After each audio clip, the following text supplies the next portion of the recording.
et bienvenue sur cette foire internationale de Marseille, la 93e. Alors la foire de Marseille cette année, c'est la fantastique. Elle est réellement fantastique, elle est géniale. Et vous allez pouvoir vous immerger également dans les mondes imaginaires, la magie, le comics, les cosplays. Je vous laisse découvrir le reste.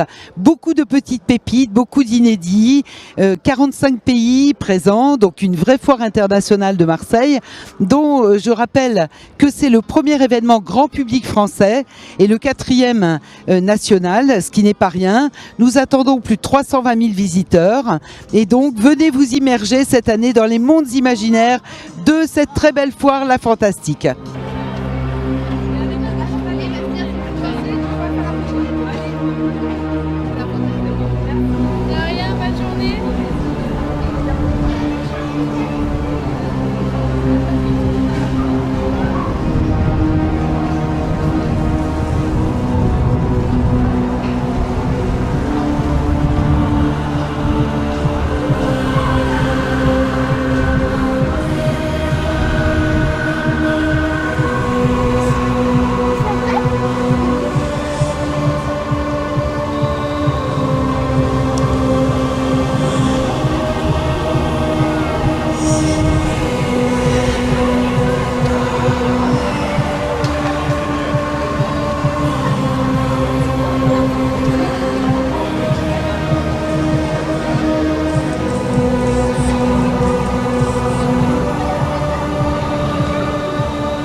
Je vais te prendre tes yeux, je vais passer devant.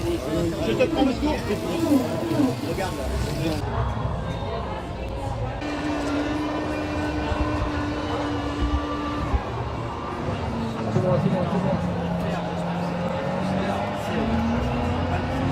C'est vers vous.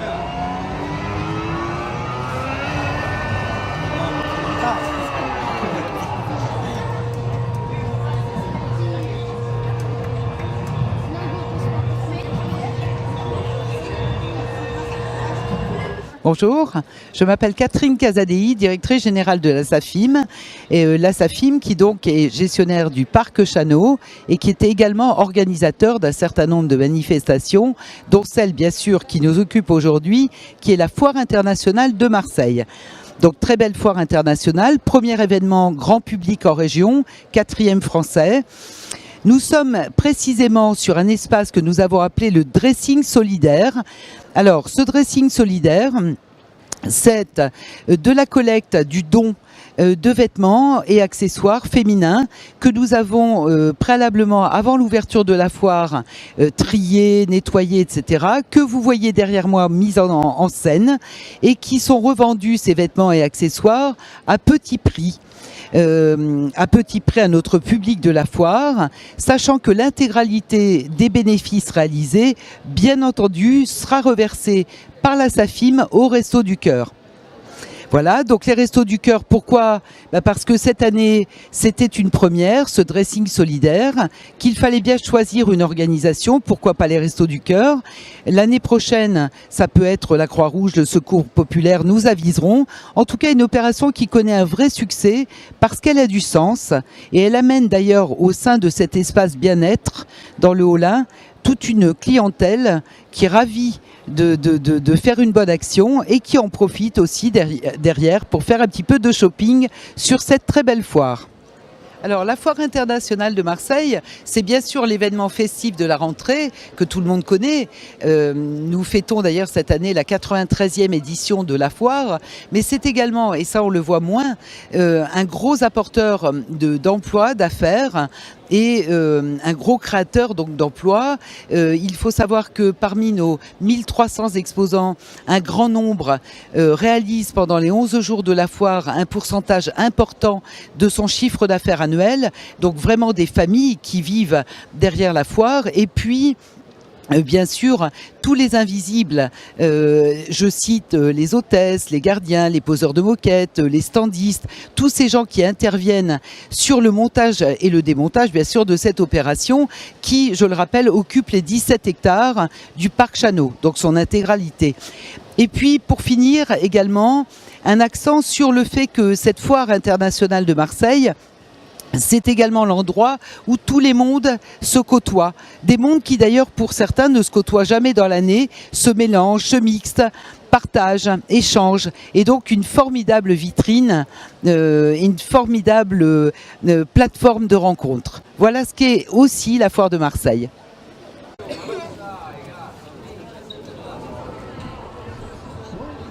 Bonjour, Julia pour Provence Télévisions.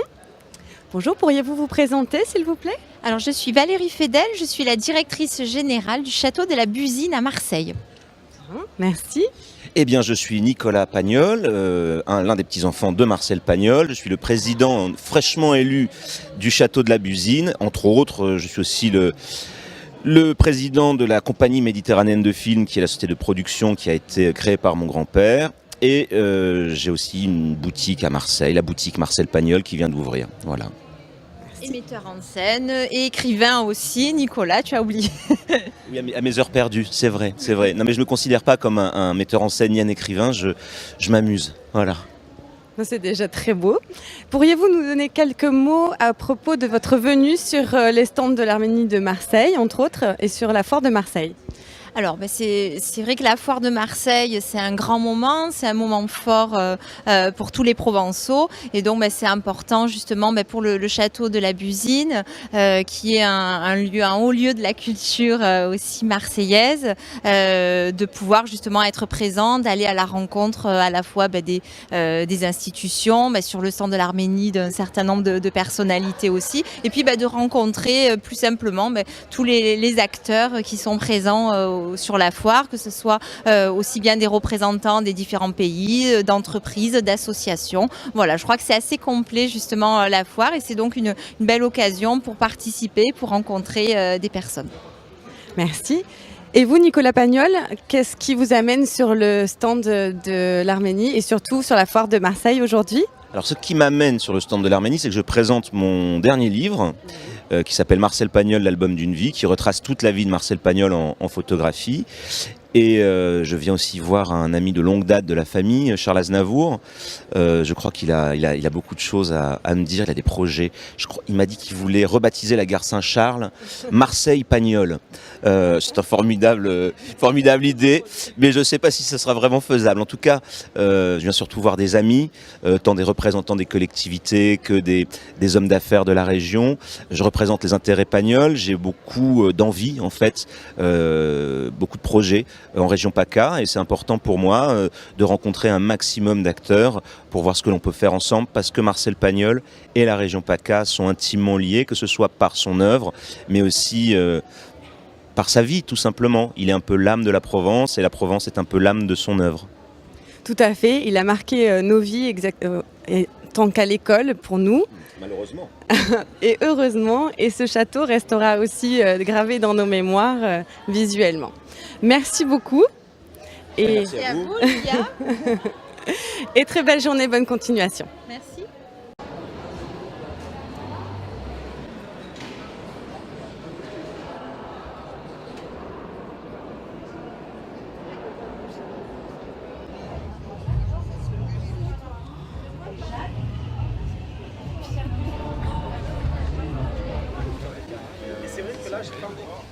C'est quoi ça ? Je l'aide. Chiffre de résidence de la sécurité routière en provenance de dans votre force de sécurité intérieure.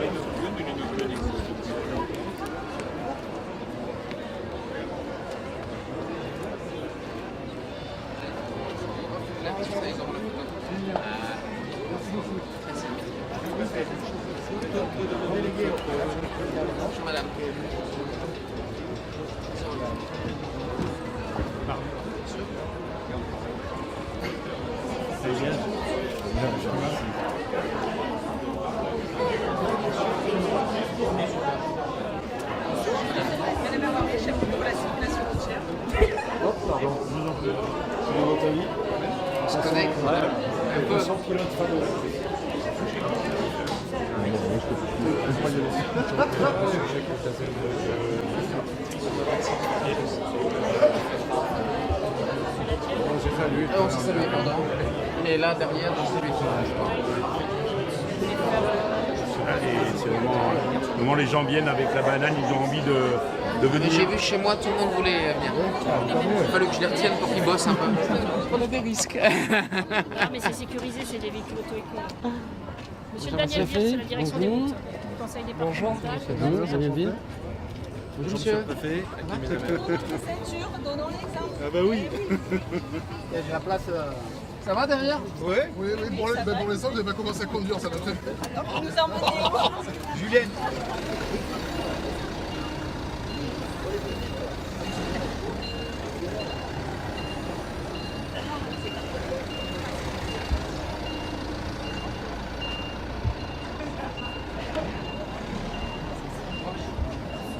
Ça veut dire que vous êtes alcoolisé de nuit.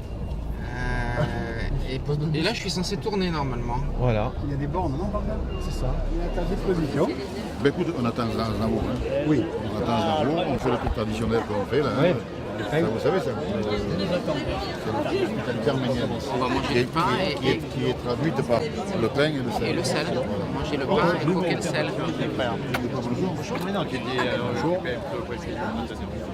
Donc on attend qu'il arrive ça, on fait ça. Oui, la jeune femme qui est là, vous n'allez pas la faire attendre comme ça pour longtemps. Je suis votre voisin. Et je vous invite au mois de novembre pour une conférence. Monsieur le préfet, bonjour. Bonjour. Bienvenue. Merci.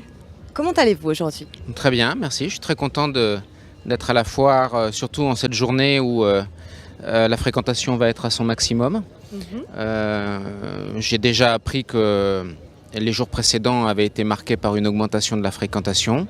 Donc c'est aussi très utile pour nous, et notamment pour la présentation des métiers de police, mettre en avant les spécificités de ce métier auprès des Marseillais et des touristes. D'abord, c'est un très grand événement qui attire beaucoup de monde. C'est un événement vraiment aimé et fréquenté par les Marseillais. Donc il est normal qu'on y soit, d'abord pour faire notre travail de sécurisation du site. Et puis, encore une fois, profiter du passage dans ces allées d'un grand nombre de personnes pour faire connaître un peu nos priorités d'action, le fait que la police recrute beaucoup, et va recruter beaucoup dans les années qui viennent, et donc diffuser un certain nombre d'informations à ce titre.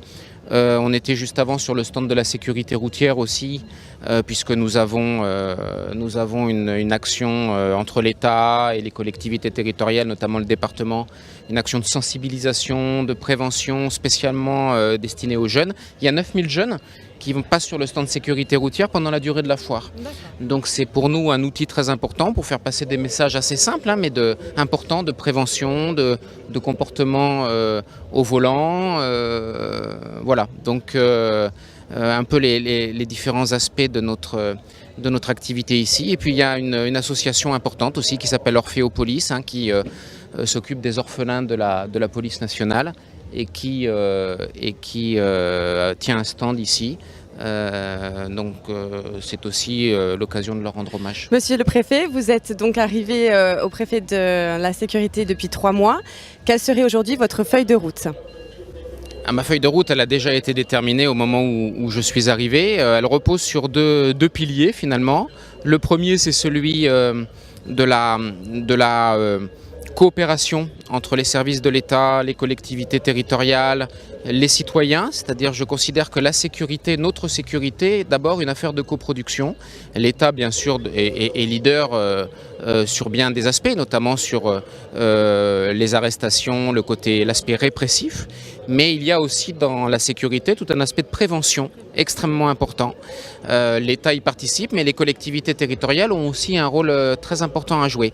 La région, le département, les collectivités territoriales, les communes, pardon, les municipalités, à travers les polices municipales.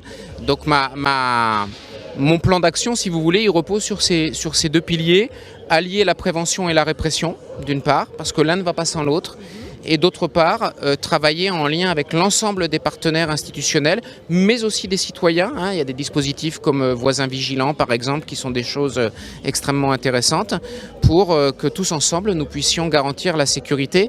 Et qui dit sécurité dit attractivité aussi de ce territoire des Bouches-du-Rhône. Merci beaucoup pour toutes ces informations. Donc nous avons compris que le mot-clé, c'est la sécurité. Merci. Merci. Bonjour Julia pour Provence Télévisions. Nous sommes en plein cœur du restaurant avec Raphaël. Est-ce que vous pourriez nous dire un petit peu qui vous êtes et quel est votre restaurant? Mon restaurant, c'est les Saveurs de Naples. On est situé à l'avenue de Château-Gombert. C'est un restaurant carrément napolitain. On fait tous les pâtes maison et on est sur la foire, l'exposition de la foire. Je fais connaître un peu. Et tous vos produits sont faits maison et des produits frais? C'est tous des produits frais. Les pâtes sont fabriquées tous les matins. Et c'est tous des produits frais de maison. Très bien. En tout cas, c'était très très bon. Votre service est parfait. Et vous proposez de merveilleux produits. Qu'est-ce que vous pourriez nous dire de plus? Venez me voir à Château-Gombert et vous allez être surpris de la bonne cuisine napolitaine. Voilà, mon restaurant s'appelle Les Saveurs de Naples, est situé à Château-Gombert, un centre commercial malais. Voilà, on est un restaurant napolitain. Merci beaucoup Raphaël. De rien. Bonne programmation culturelle. C'est le club du concert. Alors il est plus que jamais en haut de l'affiche. 190 millions de disques vendus dans le monde, 1300 chansons, dont beaucoup. 1300 chansons, disais-je, dont beaucoup. 1400. Je suis pas très loin en fait. Ils disent aujourd'hui 300 ou 800 et ils disent 70 ans de carrière, 83. 83 ans de carrière. Mais dont beaucoup, sur les 1400. Ils se sont arrêtés à un moment. Moi j'ai continué. Dont beaucoup, disais-je, restent mythiques, mon cher Charles, et depuis quelques semaines, aux côtés des Frères Lumière, de Jean Renoir ou de Michel Morgan, il a son étoile qui brille sur le Hollywood Boulevard, le prestigieux Walk of Fame de Los Angeles. Il signe, attendez, c'est pas vite, il signe aujourd'hui son grand retour avec un Tour de France dès janvier 2018. Le 20 janvier, il sera à Lyon, puis le 23 janvier, notez bien la date, à Marseille, au Dôme. Puis Bordeaux, Toulouse, Nantes, le 3 février et le 6, il sera sur scène à Lille. Mais avant ce tour, il se produira le 13 décembre 2017 pour la première fois à l'Accor Arena Paris-Bercy. Ça aussi, ça s'applaudit tout de même. Merci beaucoup, comme il sait si bien le dire. Il est la véritable icône de plusieurs générations, classé meilleur chanteur de variété du XXe siècle par CNN et par le Times. Il a le même âge, je vous l'ai dit tout à l'heure, que la foire de Marseille, dont il est aujourd'hui l'invité d'honneur de la journée de l'Arménie. Mesdames et messieurs, pour vous à Marseille, à 93 ans, plus en forme que jamais, l'artiste français le plus connu au monde, monsieur Charles Aznavour. En France. Alors Charles. Partout ailleurs, Charles Aznavourian quand même. Alors ça y est, tout à l'heure, il ne voulait pas te parler, maintenant je vois qu'il est en forme. Mon cher Charles, confiez-nous votre secret. Comment faites-vous pour avoir toute cette énergie? Pour avoir quoi? Toute cette énergie. Mais j'ai un public qui me soutient depuis très longtemps et qui, à chaque fois qu'on disait du mal de moi, me faisait un succès avec une chanson. En plus, j'ai une vie normale, c'est-à-dire que je ne sors pas le soir, je ne me suis jamais drogué, j'ai pas de truc sur le bras, je ne bois pas trop, mais je bois juste ce qu'il faut, pour ne pas déranger le public de voir quelqu'un qui coule de tous les côtés. Et maintenant, et depuis quelques années, je m'amuse à dire n'importe quoi au public. Ça les amuse beaucoup. ça fait rire les musiciens, et j'ai l'impression que j'ai un peu d'humour comme ça. Alors Charles, à 93 ans, vous avez tout fait, tout vu, on peut le dire. Hein. Qu'est-ce qui vous inspire encore? Mais tout m'inspire. Ben, les titres qui disparaissent, ça fait partie de mon prochain album. Ça m'inspire. Ça m'inspire qu'il y a une famille qui est meurtrie, et quand on chante une chanson qui raconte vos malheurs, vous vous dites, eh ben je ne suis pas tout seul. Voilà, mon secret c'est celui-là.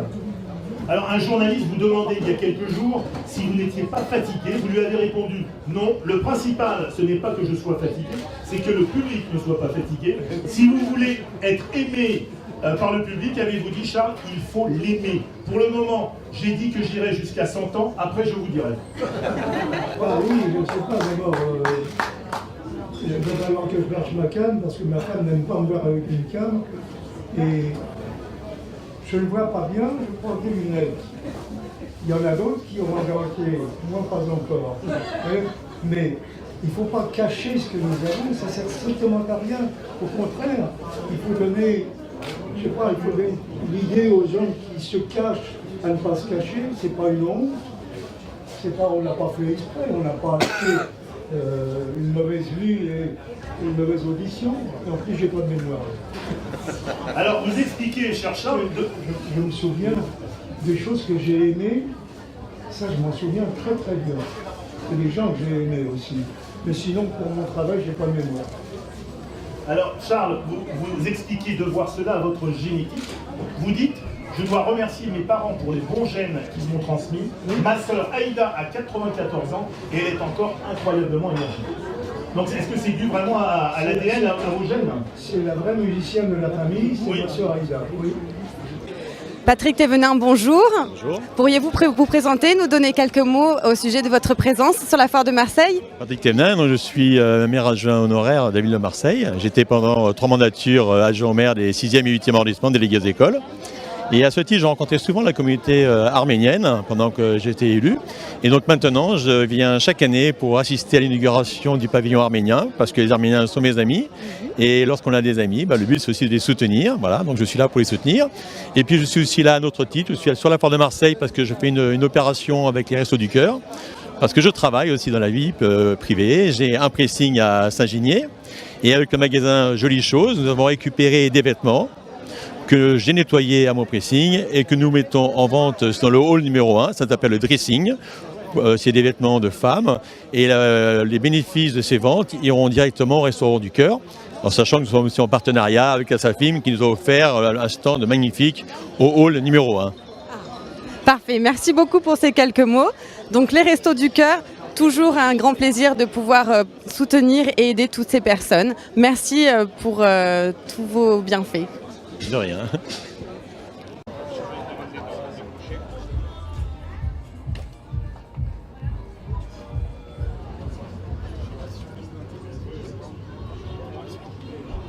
Oui, il faut que j'y retourne pour m'instruire.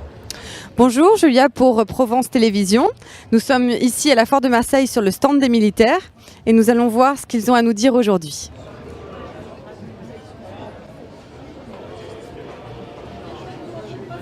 Bonjour, je suis capitaine, responsable de la communication de la Garde nationale. Donc, la Garde nationale a été créée suite aux attentats que la France a connus en novembre 2015 et durant les attentats de juillet à Nice en 2016.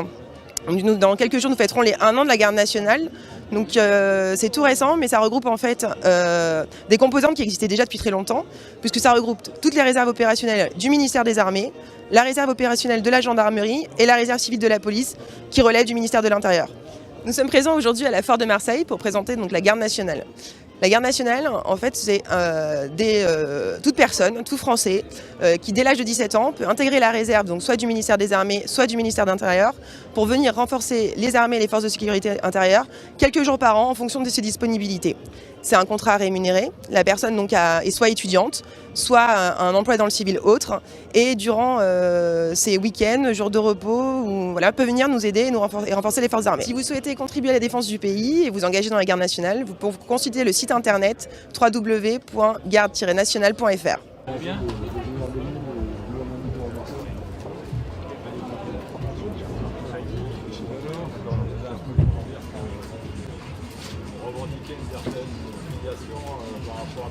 les chefs de corps des régiments, et puis M. Fauchon, le président de la SAFIM, et tous les amis et invités ici présents. Donc c'est un honneur pour moi aujourd'hui de célébrer la journée des armées au sein de la Foire de Marseille sur le thème La Fantastique. Cette année a été vraiment fantastique pour la majorité de la zone que j'ai l'honneur de commander au niveau de l'emploi des forces sur le territoire national. Fantastique parce que nous avons relevé le défi de la transformation de l'état-major, et puis surtout fantastique parce que l'engagement des armées au quotidien pour la sécurité de nos concitoyens est devenu aujourd'hui une réalité que tout le monde peut mesurer, que ce soit en métropole ou sur nos territoires d'outre-mer. Et comme vous le savez, au cœur des discussions aujourd'hui, l'opération Sentinelle est un exemple marquant de cet engagement. Et le 1er régiment étranger de cavalerie, d'ailleurs, et 54e RA, qui sont ici aujourd'hui présents, sont un parfait exemple. Mais nous avons également eu l'occasion de conduire l'opération Héphaïstos contre les feux de forêt, où les armées sont également engagées aux côtés de camarades du BMPM. Et à ce titre, on peut citer particulièrement l'USCC de Brignoles et le 3e RPIMA qui également sont particulièrement engagés dans les efforts au profit de nos concitoyens, puisque ces unités ont également déployé plus de 300 militaires aux Antilles pour l'ouragan Irma. Bien entendu, les régiments des brigades qui sont sous le commandement de la 3e div, dont je salue ici la présence du général adjoint, ont également une année fantastique, puisque cette année va leur permettre de reprendre le cycle des projections qui vont succéder au rythme important qu'ils ont eu sur l'opération Sentinelle, donc ce qui nous permet de rappeler que ce sont les mêmes militaires qui enchaînent Sentinelle, les opérations extérieures, Sentinelle, les opérations extérieures, dans un continuum qui font que leur professionnalisme est mis à l'épreuve et en exergue, aussi bien dans des opérations complexes purement militaires que dans des opérations tout aussi complexes, mais avec un caractère beaucoup plus civil dans le cadre d'une coopération avec le ministère de l'Intérieur. Et aujourd'hui, cette 3e division, dont les unités sont présentes ici, s'engage dans un cycle opération extérieure et est projetée notamment à Barkhane, avec à sa tête le général qui commande la 3e division. Donc ces formations sont largement représentées ici aujourd'hui avec l'état-major de la 3e division, le 21e RIMA, le 1er de Fréjus, le 1er régiment étranger de Carpiagne, le 54e RA de Hyères, le 25e régiment du génie d'Istres. Donc toute une variété qui montre le caractère divers et complémentaire des composantes interarmes au sein de l'armée de terre. Pour la mise à disposition de cet espace, pour son soutien tous les instants et pour le cocktail qui vous sera offert, après les présentations dynamiques de Thior, donc pour faire simple, de combat rapproché, et découverte du catch. Alors moi je découvre aussi parce que je ne savais pas que le catch prenait dans les armées, donc ça sera l'occasion de découvrir. Et puis permettez-moi de vous rappeler également que l'édition 2018 sera clôturée symboliquement lundi, en fin de matinée, par un passage de la patrouille de France dans le ciel du parc Chano. Et donc je vous invite à venir voir ce moment toujours impressionnant de démonstration de cette patrouille. Voilà, je vous souhaite à tous une très bonne journée, et une très bonne journée des armées sous ce beau soleil automnal. Merci.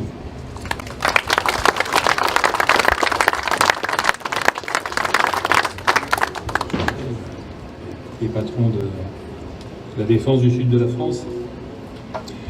Je voudrais, comme à l'accoutumée, parce que ce n'est pas la première fois que nous nous trouvons ensemble sur cet espace de l'armée de terre, ou sur celui, pour les Marseillais c'est important, du bataillon des marins-pompiers, qui sont considérés par la plupart des Marseillais presque comme des civils et plus comme des militaires, tellement ils font partie du paysage. Mais en général, je voudrais à mon tour vous remercier pour la présence importante de l'armée, pour votre fidélité à cette foire de Marseille, qui est un des événements qui rythme la vie économique, commerciale et citoyenne tout simplement de Marseille, de sa métropole chaque année. Et vous êtes là avec l'ensemble des officiers généraux, des officiers et des hommes de troupe pour présenter non seulement une présentation statique, mais une présentation dynamique de ce que font l'ensemble des éléments de l'armée de terre dans notre région, sur le territoire national et dans des opérations notamment liées à des désastres climatiques. Donc je voulais vous remercier de tout cela. C'est important que lorsqu'il y a 350 000 à 400 000 personnes qui visitent cette foire en une dizaine de jours, les parents, les jeunes, les enfants puissent voir de manière beaucoup plus concrète ce que fait notre armée. Et je voudrais en profiter pour demander de transmettre au général Auclé ou Auquier, parce que je ne sais pas comment on prononce son nom, le remercier pour effectivement le passage de la patrouille à la fin de la foire. Et je ne doute pas que les Marseillais seront là nombreux, la tête en l'air, comme chaque fois que la patrouille nous honore de sa présence. Mais je voudrais, avec la liberté de ton que mon âge vénérable permet, dire quelques mots supplémentaires sur la relation entre l'armée et la population française. Et on nous apprend à recevoir, à nous défendre au-dessus. Donc dans un premier temps, je vais vous montrer les points. Nous avons le direct bras avant, comme la boxe, le direct bras arrière, pareil, le coup de coude et le tranchant. Voilà. Après, au niveau des jambes, nous avons le coup de pied de face, jambe avant, coup de pied de face, jambe arrière, coupé médian au niveau des hanches, mets-le au bas, et coup de pied médian bas.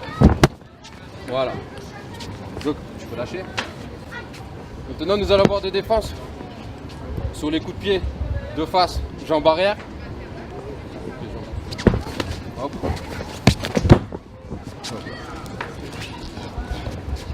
On va le refaire tout en l'expliquant. Donc refais-le, le coup de pied. Là, je pousse le pied, et quand il me frappe, je viens saisir l'épaule, ce qui me permet de créer un déséquilibre. Arrivé ici, je balaye. Là, j'ai recréé une distance.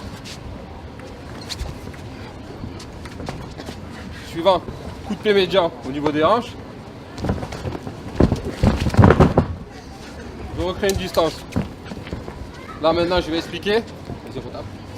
Je saisis. Ici, je saisis. Et ma jambe, mon corps, je viens coup de coude et je coupe. Ça me permet de remettre l'individu à distance. Maintenant, nous allons passer à différentes attaques sur ceinture et saisie, avec amenage au sol et palpation de sécurité. Donc nous allons commencer par une ceinture au niveau des tailles, bras non pris.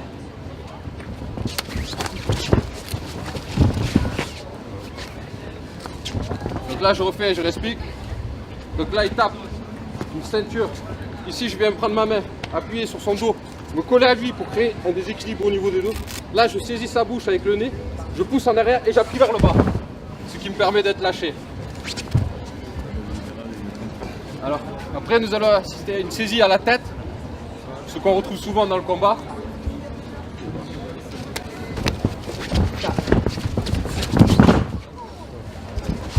Ce qui permet, là maintenant on va le refaire à une vitesse plus lente. Arrivé ici, je vais t'en faire plus. Arrivé ici, il me tient comme ça. Je pivote, je mets ma jambe derrière lui, celle-là. Je tape dans les parties génitales 2 fois. Je vais saisir sa bouche, le même système que tout à l'heure. Je vais en arrière et j'appuie vers le bas. Ce qui permet d'être lâché. Maintenant, une saisie, un bras au col, avec amené au sol, palpation de sécurité.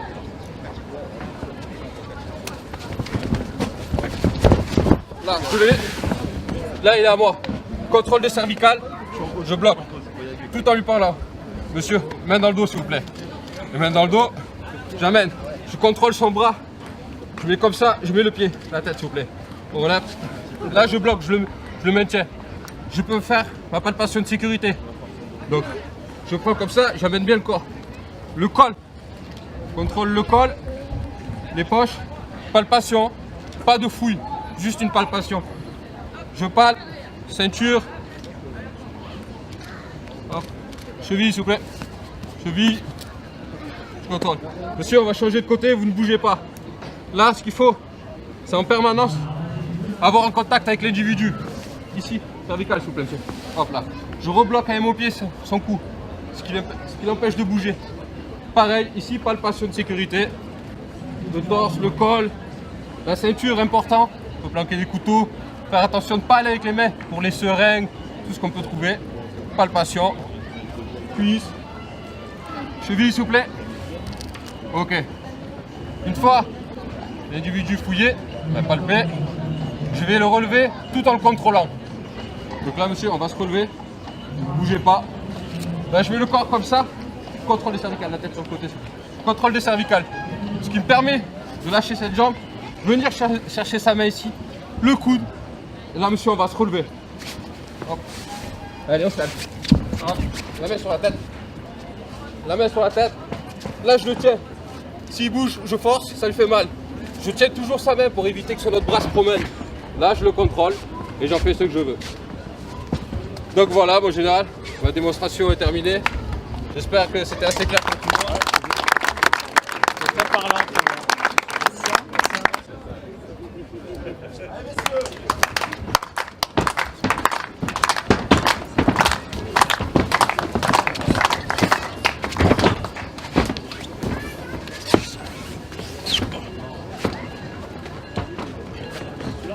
Un, 2, 3, séparez-vous. Arbitre, tu frappes et tout là. Il a ouvert le catch.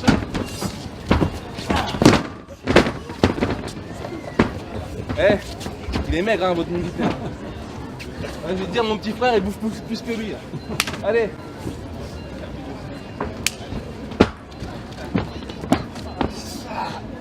Ah, et je force même pas. Alors t'imagines, hein.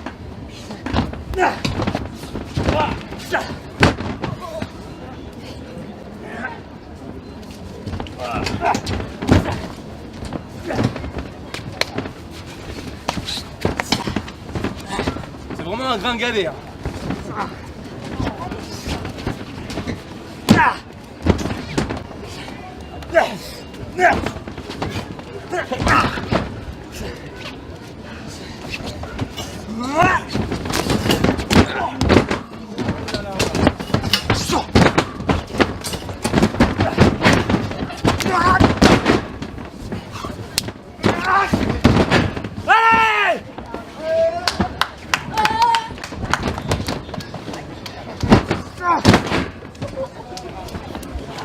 Alors, hein, l'armée? Appelle ton petit frère là, peut-être, non? Ah, il est vif, enculé. Ouh. Arrête-toi.